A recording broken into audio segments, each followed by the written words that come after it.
Hi again, everyone, and welcome to another episode of Alumni Chats, a weekly podcast featuring alumni from the Department of Broadcasting and Journalism here at Western Illinois University.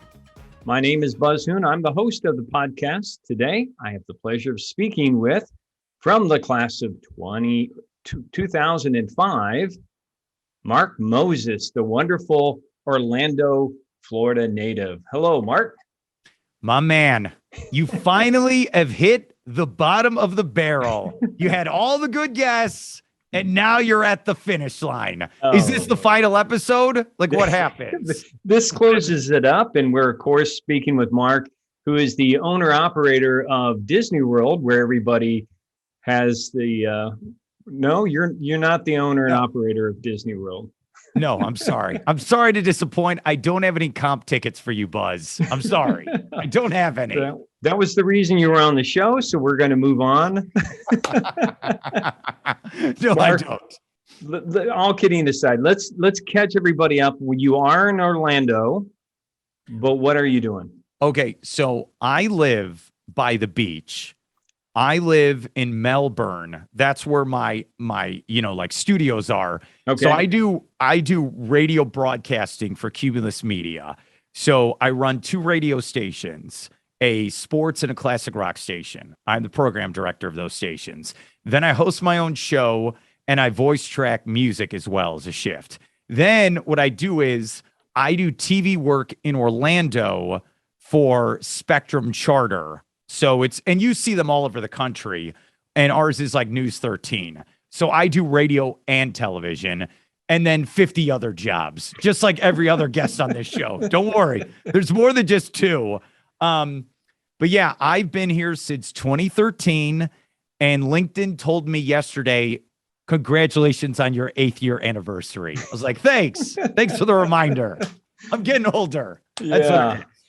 So let's go all the way back. Let's talk about your beginnings. And when did you, growing up, because you grew up now you're from the Chicago area?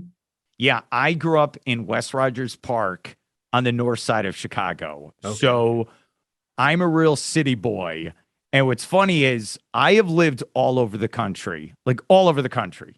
I am 39 years old.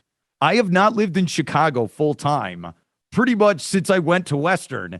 And wherever I go, they're like, you're from Chicago. Don't care where else I've lived. You're a, Cook County boy. Doesn't matter. Yeah. That's what happens after a while. You have been marked. Yes, every time. With the Chicago Bears and politics, that's what everyone sees when they start talking to me. So when did you realize you had the gift of gab and the ability to talk about sports nonstop? What's funny with my family is people think I'm unique. No, everyone in my family talks just like me. Everyone talks like this. The immediate, the extended, we're all like this. And, my dad and mom, they had season tickets to the Bears for over 30 years. Like my dad, even in the 70s, like that's how he got the tickets originally. And that's where it really started for me, that love affair. Like the Bears are the number one team for me. And, just growing up in the car and you'd listen to talk radio. Like my dad always listened. And it's weird. He'd listen to WBBM news radio and, he'd listen to Rush Limbaugh and we'd listen to 670 The Score. Like, all those things like that really had an impact on me. And my favorite always was like, we'd leave the Bears game. And the best part was like, I know it's sad to say, when they would lose, I'd be like, turn on the radio. I want to hear what all the crazy drunks have to say now. Like, I want to hear them complain. And I always thought like, wow, you could get paid to talk about the nonsense you want to talk about anyway. Like, wow, that's it for me. This is great. And I realized I wasn't going to make the pros in basketball. So I got to find another outlet. So I was like, okay. And that's when, in high school, I'd start going to job fairs around Chicago and college fairs. And I'd look at different schools. And I remember being at Niles North High School at a college fair with my buddy.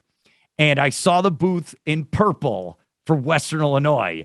And I remember getting the pamphlet and was going over all the different things you could do. And I remember going home and my mom went to Western, and you've met her. Yep. And And she's like, hey, let's go for a weekend when they have the open house. We'll go. So this was like fall of 1999. And I remember like visiting Western, and we were in Western Hall. This was great. So I've told you this story. So we're in Western Hall. And there's like thousands of high school kids in there with their parents.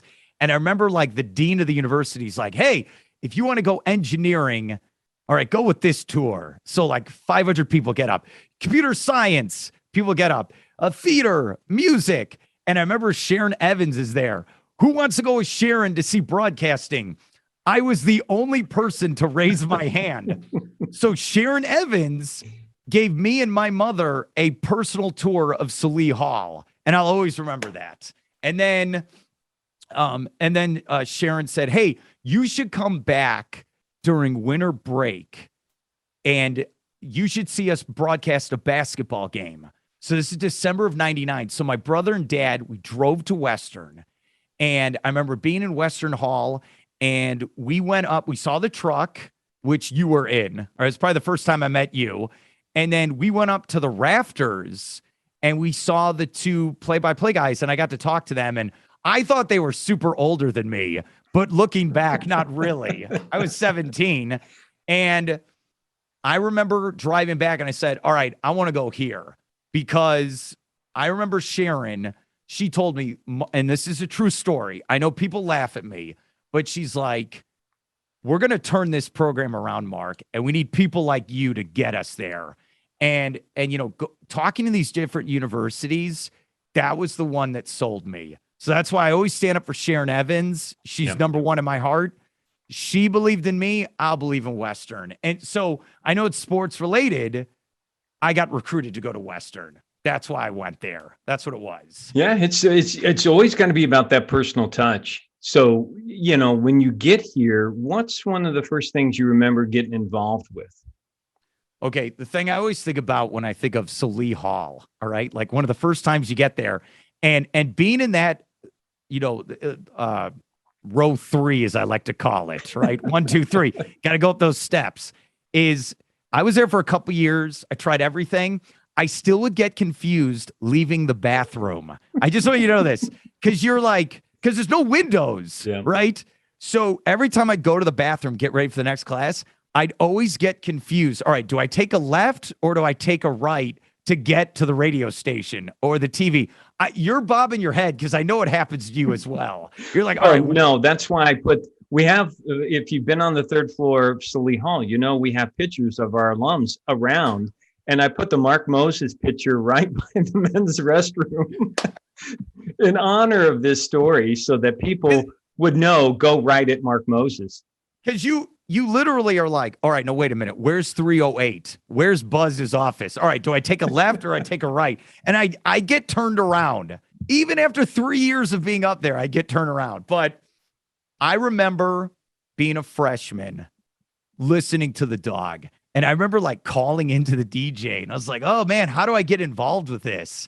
And I didn't get involved until maybe my 3rd year there, when I really started like doing classes for real. Like that's when I started getting involved with the dog and doing stuff with the sports department.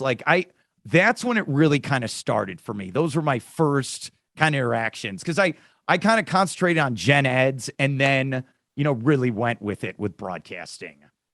That's funny to hear because, only because, I was gone right around 2000, came back 2001. And I've said this to you before, I feel like you're one of the godfathers of our sports broadcasting program, because you were one of the first that really was a nut in terms of, let me do whatever you want. I want to work radio. I want to do play-by-play. I want to do, whatever is possible. If I have to do sideline reporting, I'll do that, So, that amazes me that you didn't get involved until that late in your career. I think what's great about Western, and I've seen other universities, like I've talked at other schools. Other schools have bigger departments with even bigger facilities. They do. But what's great about Western is you actually get to do it, right? You actually can be on the air, like right away. You get your training and then you can go be on TV or you could be a producer. I've been at other universities. They're like, all right, go in this room and then just play by play some game from 4 years ago. No, at Western, hey, go work the Leathernecks football game. Like, that's what's cool about it. Or, hey, you want to do radio? Okay, sign up. All you got to do is sign up. You just sign up. All right, I'll do Sunday 4 to 6. Okay. And then you're on the air. The key is you don't know what you want to do until you try it. That's what I always think about. And I tried sports anchoring and being a program director and a reporter and doing news reporting. Like, all these things I got to try at Western to give me a better idea of what I wanted to do moving forward. It gave me an idea. And the key is, and I think about this in my own job, you got to get those reps in. You got to. If you want to become a pro, you got to go do it. That's very key to me. And you know, the thing, like, you know what's funny with like news reporting? We had to take that as a class. It's like, you make it fun. We did a thing where it was like EA Sports showed up at Western Hall. This is like from a million years ago.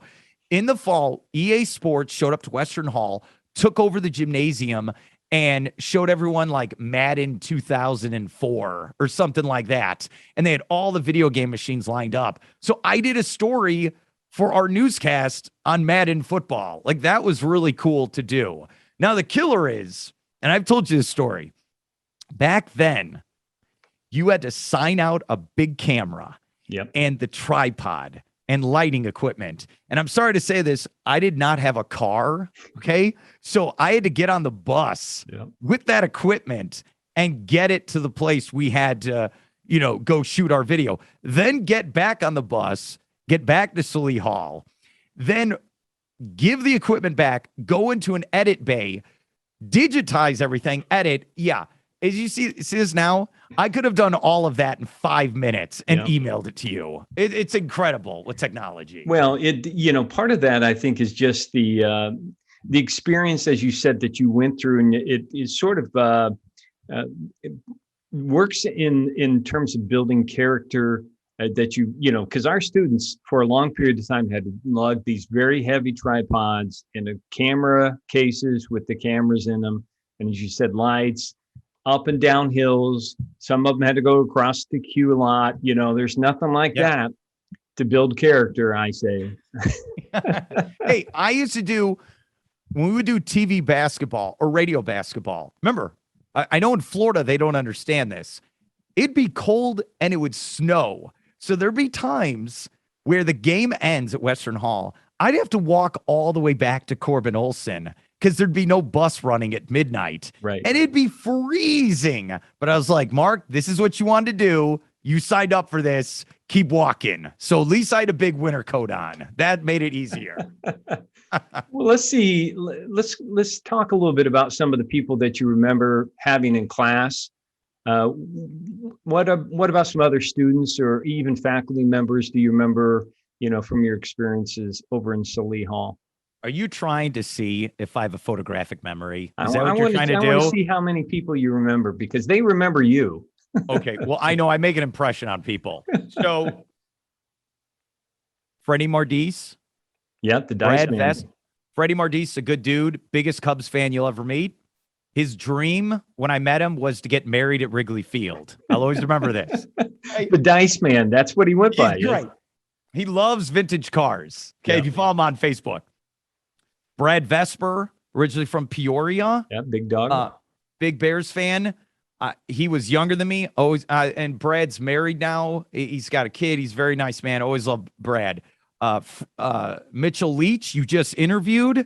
And I've told you Mitchell should be running for Congress. That'd be great for him. And he might someday. He might. He's a great dude. Brittany Bowen is a great friend of mine. Yeah. I'm one of her biggest fans. She's a great TV news producer in Minneapolis. You had her. Lucas Schubert, who I think never got enough credit for everything he did when we were doing sports shows. I know he's in the St. Louis area. If you're going to keep going, Denise Hanitka, who you just interviewed. Yeah. Okay.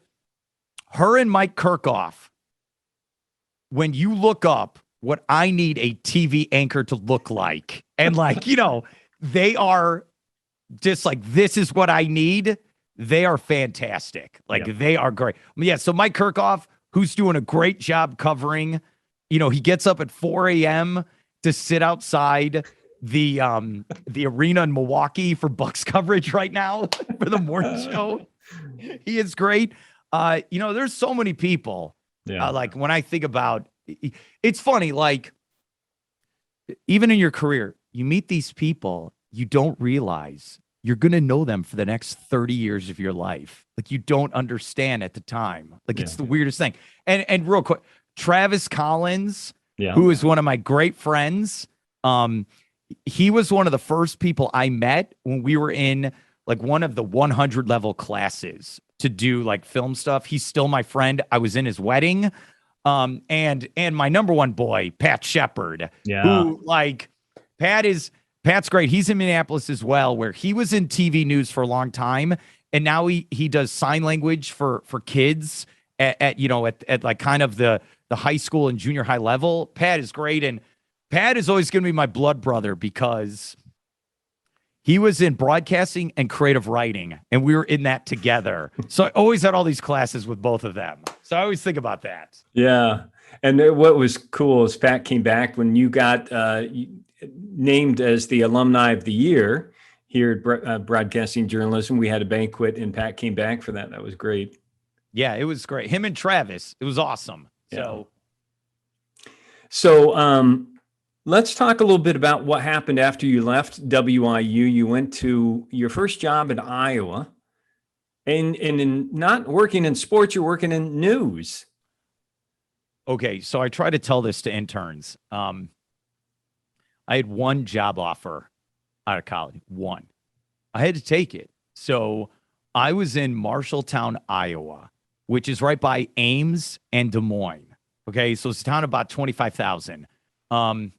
I was an afternoon soft rock DJ, so I know all the Michael Bolton, Celine Dion songs now. So anytime you're in the grocery store, I know those hits.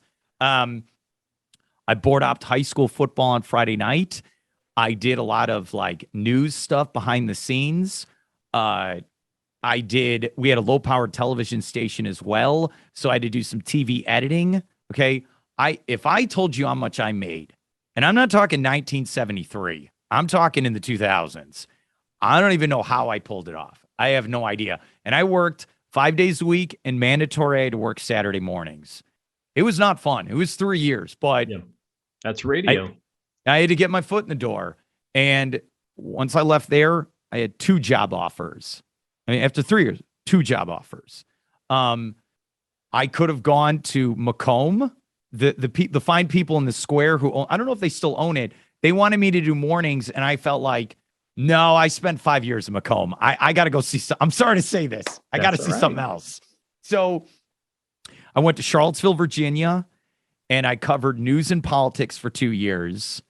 And then I finally got my chance where they're like, you and another guy fill in for the morning show on sports. We did it for a week.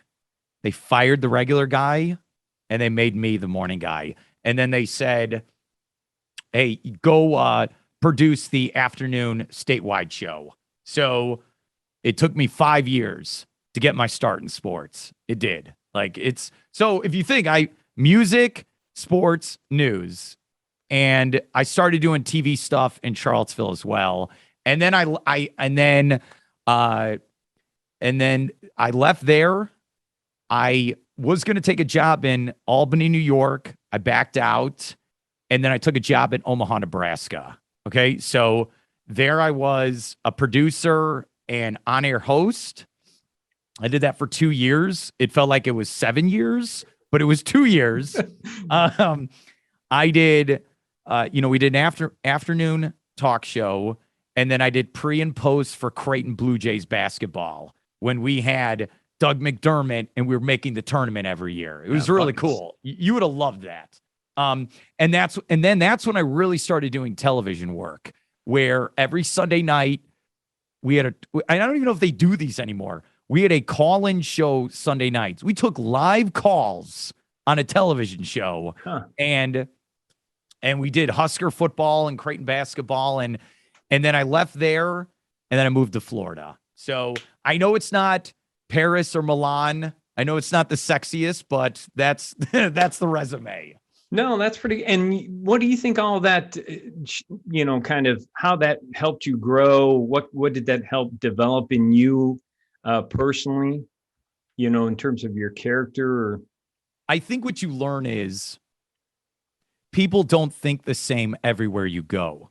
The way people think in Central Illinois is not the same as they think in Central Florida. You learn this. People have different tastes. They have different opinions. I feel like if you are going to be a strong leader, you need to understand what your people are thinking at that current time. I'm telling you, living around the country, you realize these things. And I think what's helped me is I now have, like, especially with sports, I have covered different conferences for college, like the ACC, the SEC, the Big 10, the Big 12. Even at the pro level, covering different things for football and basketball, even high school level.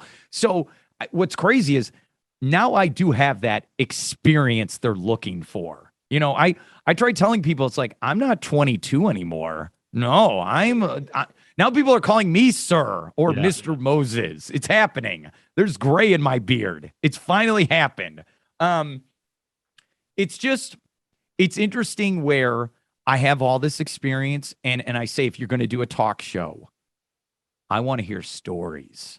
What are the stories? What are the experiences you've gone through, right? If you are 22 years old, you are not going to be as good as someone who's 40 years old. Not that I'm saying you're not talented, but the 40-year-old has gone through adventures and journeys. They're going to have more stories they can tell on the air, right? If you're 22, what are you talking about? Hey, I'm playing video games. I'm in the dorm. We went to this party. I used to be that guy. I feel like I'm more well-rounded now with what I can talk about in front of people. Well, let me ask you this, because I think I've always been amazed at your ability to tell stories. And part of that, I think, is not only just telling somebody else's story, but just being able to talk about, like, for instance, at the beginning of your show, I think you'll go 10, 15 minutes, right, on a particular subject without changing the subject. I think the key is, if you're going to build a show, think of it like the Tonight Show, David Letterman, or I know I'm dating myself saying that now, Jimmy Fallon, or, Conan. First 10 minutes is a monologue. The host talks first. Get everything off your chest. Don't let look, I love callers, and my strategy is everyone's invited to the party. Everyone's allowed to have their voice. But if this is my show, my opinions come off first to set up the rest of the show. I'm doing my monologue. Now, there's ways I've taught where you build boxes. Okay, what subject do you want to talk about? Okay, let's go. I'm going to interview Buzz Hoon. Okay, so Buzz is the subject. What do I want to talk about with Buzz? Let's talk about how he loves the St. Louis Cardinals. Let's talk about him working at Western Illinois. Let's talk about his family. There are 3 subjects right there. Now, if we're going to do St. Louis Cardinals, all right, can they make the playoffs? Do you like their new third baseman?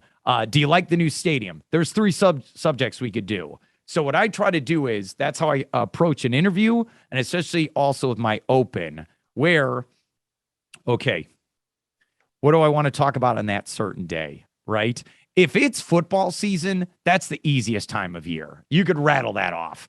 The thing is, now it's super boring, right? Like most time, if in a normal year, I know we had basketball last night, but normal year it'd be boring. So the key is, make sure you know what kind of topics you want to hit on and your point. You got to do research, but you got to work on it beforehand. I'm at the point now, I don't need to write it down for my open. I'm good. I got it. But if you're starting out, it's okay. Write down the points you want to hit on and then go hit them.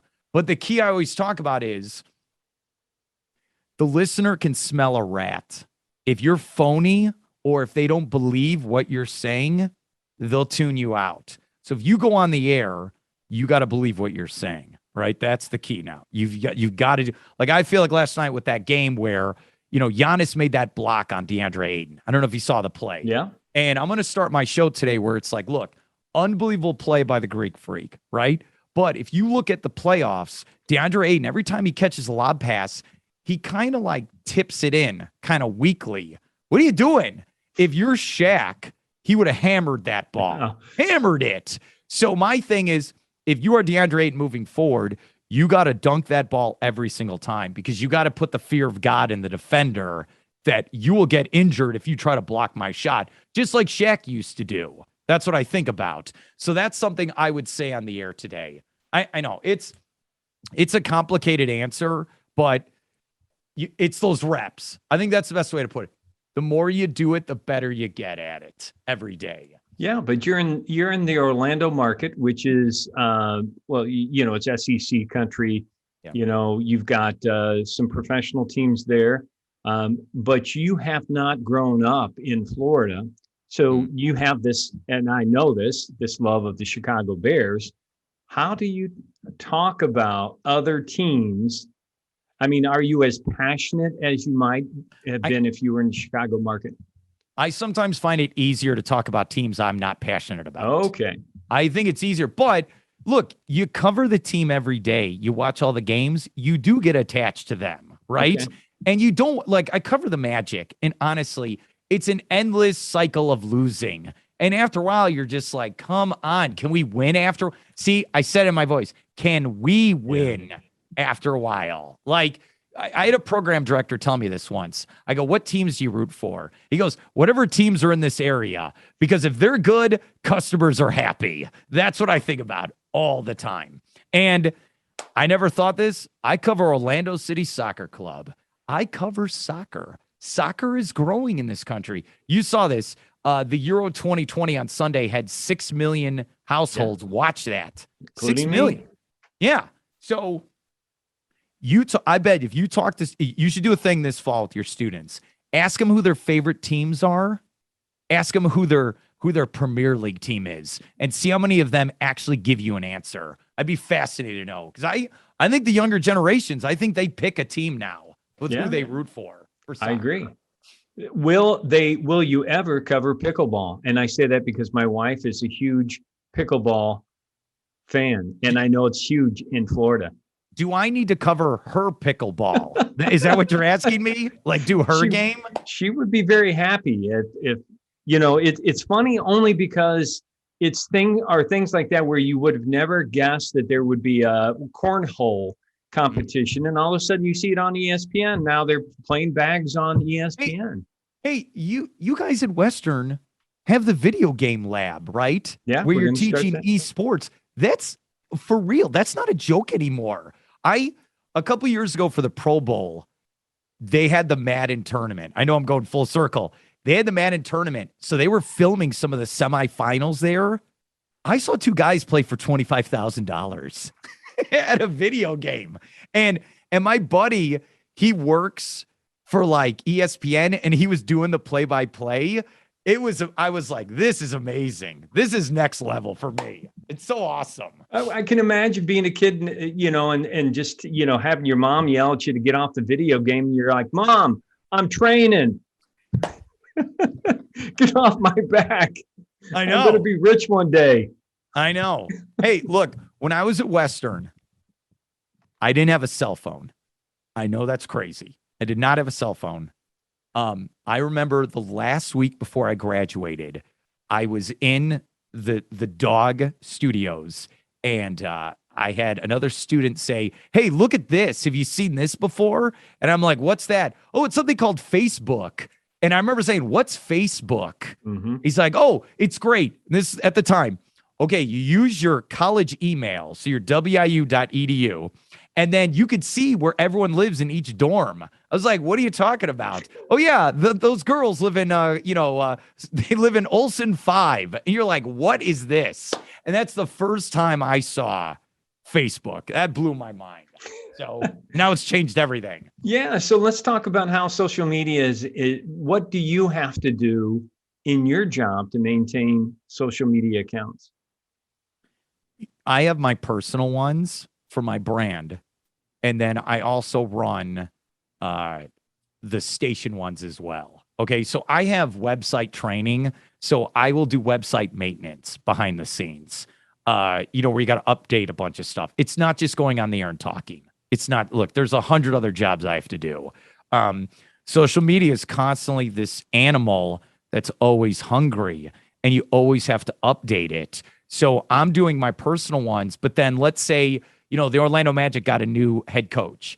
I had to break that on our station social media as well, right? And the thing with social media is like, it can help you and it can hurt you at the same time. Like, you got to be very careful and professional with this stuff. Okay. There's the analogy they say, like, it just be like you go into a room and start yelling at 100 people. That's the way you got to look at it with this stuff. And the number one rule, if you're not sure if you want to post that, like, should I do this? Just don't do it. Like, if you're not sure, it's not worth it. 99% of people on there are not getting paid to be on there. Okay. So it's like, it's not worth losing your job over something that you believe in just in that moment. Like, just take a breath, try to be calm for a minute, and then try to do what's best there on social media. Because look, this, people have lost their jobs off stuff they've written on there, and it's insane. Well, what I do appreciate about social media is it gives me an opportunity to listen and watch your show. You do Facebook Live, broadcast of your show, which I think is cool. That way I can catch up on the latest rantings of Mark Moses. But let's talk about, you've been able to do your show in pre-COVID ways that where, for instance, you got to attend the Super Bowl, which was a really cool experience for you, I'm sure. I think the key is try everything you can in your career. Try everything once. Who cares? You only live once. Try it. See if you like it. The other key is, like you're a school teacher, put money back into your product. Buy your own equipment. This is very key. I have my own soundboard. I have my own microphones, right? I figure out ways to broadcast online. I buy my own webcam. Make sure you learn to do those things. That's very key. So then you could go do events and you won't need anyone's help, okay? Because I'm sorry to say this, there are times no one's going to help you. Right. Find a way to do this. So I love my board. I bought it off Amazon 6 years ago, right? And I bought my own microphone. I took that to the Super Bowl. It was in my Michael Jordan backpack. That's right, because I got to represent for MJ. And I took it to Miami to the Super Bowl. I set it up with my computer I bought, and I started hammering interviews. Okay, that's what and the thing is, if you're a producer, it's the fantasy because they're there to do interviews. So you got to be a pit bull. You got to grab those PR people and you got to be open. Hey, what time they can do? Hey, they're open at 10:50. I'll take 10:50. I'll tape. Oh, they could do 1:30. I'll take 1:30. That's what was exciting about it. And I'm just hammering. I got there at 9 a.m. to the convention center and taped till about 2 p.m. and then played it all day. And my thing is, if you're outside of the studio, get people on. What are you doing? I saw shows from all over the country where guys are sitting there talking with the hosts. Well, why are you here? What's the point of you? I get so angry with that stuff, right? And the key is you got to build those relationships because what's kind of interesting is you'll see TV and you see PTI, which I love, Kornheiser and Wilbaum. They've known each other for like 3 decades, right? They're going to retire together. Go meet those people in your industry that you'll know for the next 30 years. I can't stress that enough. And what was really cool so I met this guy from Austin, Texas, who covers the Longhorns. His name is Stu Myrick. Super nice guy, loves wrestling like me. So he comes on my show in Miami. We're talking. He's like, hey, you're from Illinois? I know this other guy from Illinois. I think he's going to be here. I was like, oh, all right, whatever. And I just, I didn't think it was serious. So we're at the Marlins Park for media night. Okay. So I'm trying to interview Sammy Watkins of the Kansas City Chiefs, and Roman Reigns, the Universal Champion in the WWE, is standing right by me. And I say hello to him. Right. And then on my left is Stu. He's like, hey, Stu, this guy went to your school. His name's Joe Roderick. I think you know him. So Joe is talking to me, and I believe Roman Reigns is listening to this conversation. It's so crazy. And then we meet I'm sorry. Who's the guy from Western who plays for the Chiefs? Saunders? Is that his name? Mm-hmm. Yeah. Colin. So I go up to him. I go, look, buddy, I went to Western as well. The look on his face, we're in Miami, and he's like, what are you talking about? So we start talking. Like, it's so, I just, you have to, look, you have to have some thick skin if you're going to do this, if you're going to start talking to people like that. But that's what was like, it's just like bizarre where we're talking Western Illinois at the Super Bowl. That's what was cool about it. That's funny. Yeah. Now, you also have, as you mentioned in the intro, this opportunity to work in television, where you come on. I think it's a sports show that's on a local station. Talk about how that happened and why you do that. Okay. Because I'm fantastic. That's why, Buzz. So I was doing sports radio. My buddy who coaches the junior college team in town, Jeremy Shulman, is a great friend of mine. He said, hey, we're going to start doing TV basketball games for our team. He's at a board meeting. He said, let's get Mark on. He's one of the only people in Florida that actually understands basketball. Let's get him on the air. So I start doing the games, and they love my energy and like insight. I'm doing a couple games, and that really built up where the first year we did 3. Next year we did 5. We did 7. Then we started doing 10. We stopped doing it now because of COVID. But like, yeah, I'll tell you that TV money. Let me tell you, I know your students where it's like, is there money? Oh, there's money. Don't worry. It can happen. I promise. So then Jeff Radcliffe was our play-by-play guy. I did color. Jeff was also the play-by-play voice of Orlando City Soccer. That opened another door for me, right? Then this other guy, Austin Lyon, filled in for Jeff. Austin Lyon was the sports director for Bright House Networks, right? He's like, hey, this guy Mark is great. Let's get him on TV, right? So I was about to go on Bright House, and then they got sold to Spectrum. So then they had to wait till they like moved over.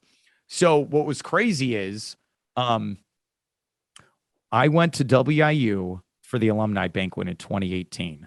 Okay. And that was like a Thursday, Friday, Saturday. I flew back from St. Louis to Orlando, and I went on TV for the first time.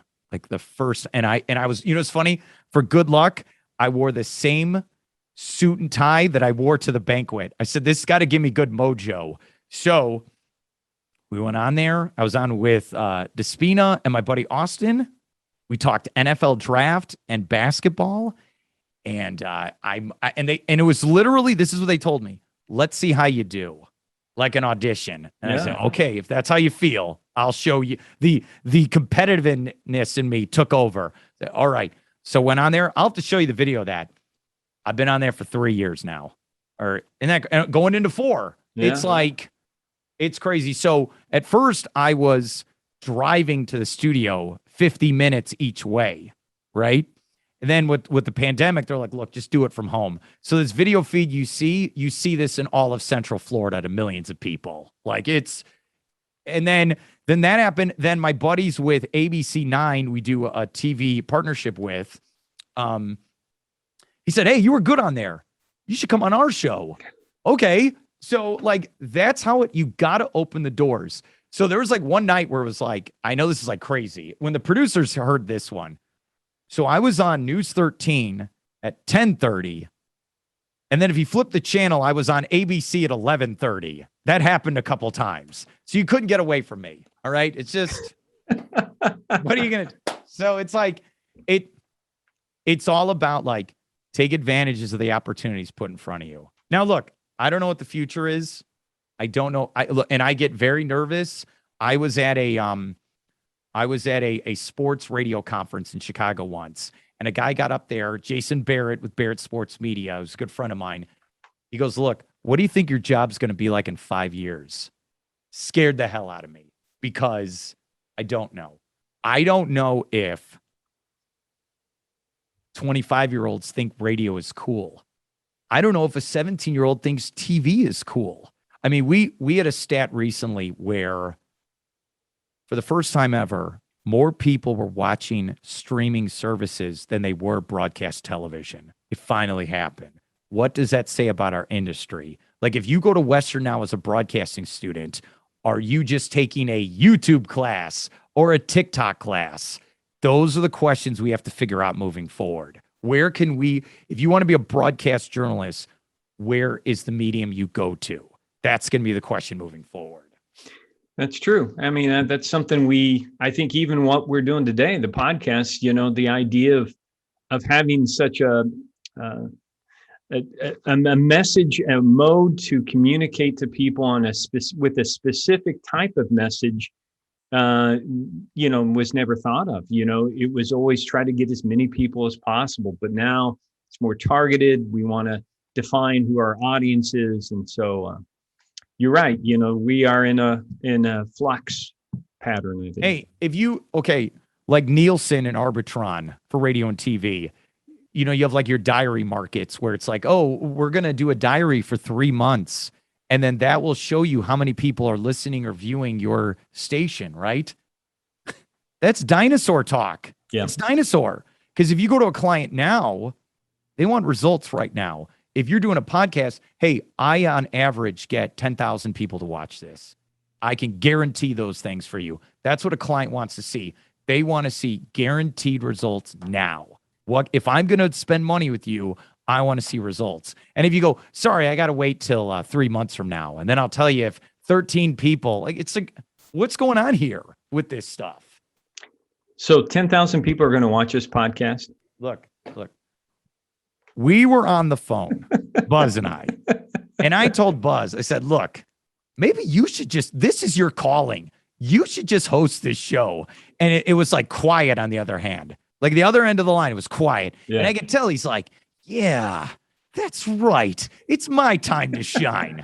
But what Buzz didn't realize was he's understanding the pain. Now he's got to book guests all the time. That's right. And that's not easy, is it? No, it's the hardest part. Although I think that there are people that are very generous and had offered to be on the show, like yourself. I mean, and in fact, when I reach out to people, they're very kind to me, and for the most part, they are willing to, because they know that the reason we're trying to do this is to connect our alumni base with our current students, and that's something you've always been so helpful with. And in fact, the reason we're having that discussion is because we did something in December to do the same type of thing, and you have been a frequent guest virtually with my class, which I've always appreciated. And you've always, in your communication, offered your services, at least in terms of, having somebody as a sounding board for our students. And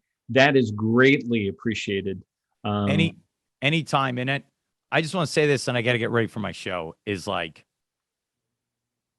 I don't fit the normal mode. I know that about myself. I am not, like we were talking earlier, like I look, and I'm the biggest fan of Mike Kirkhoff, like the biggest fan of his. Mike, he looks like he should be on television as a news anchor. And I know he loves sports as well. And I know he has his own battles he went through in his career. I know about him, like where he's bounced around. My thing is, I know I am not the perfect of what you're looking for. I feel like there are people in the business, and then there's me over here. Right? Like, I feel like they're not sure, like, okay, should he be good at this? Should he be good at that? And I'm just kind of like, I'm going to be good at everything thrown in front of me. That's how I look at it. So whoever's watching this, especially if you're a student, understand you're not alone if you feel that way, right? Where you don't feel like you're going to be the greatest star ever, or trust me, you will find what you're great at. I can't stress that enough, right? Because there are parts in my career now where I feel, look, there are times I constantly get turned down for jobs, or they say you're too rough around the edges, or you don't fit what we're looking for. Like, I hear it all, but it's like, I've done this for 16 years. I'm going to keep doing it, right? Other people are going to bow out. I'm going to keep going, right? So I hope that makes sense when I say that. Oh yeah. Because you know what's funny? My voice is not like Casey Kasem. My voice is not like Ryan Seacrest, okay? But when I walk into the room, it's me right away. Okay. And I know it's like they do it out of flattery. Everyone impersonates me. Everyone has an I know you do as well. Everyone has an impersonation of me.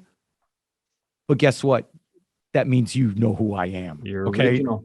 I'm original. So no one is running around doing a Ryan Seacrest impersonation. And never forget that. Okay. Now I'm jealous of his bank account, but like you're impersonating. I always think about I have an impersonator of my show who calls himself Mark Foses. And there's like a parody account of me. And like, you know what I mean? Like, I know I must be doing something right if there's an impersonation.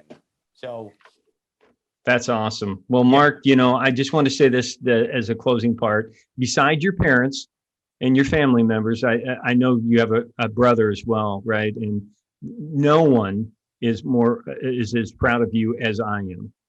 Please remember that, because I think that, you're a good friend and a good alum for our program. I'll always be grateful to you for that. And thanks for the recommendation on doing this podcast. It's been a lot of fun. It's catching up with everybody, including you. I appreciate the kind words. And I'll end with this.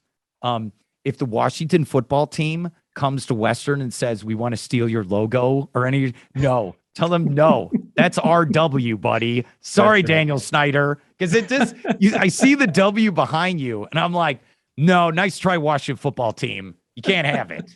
Sorry.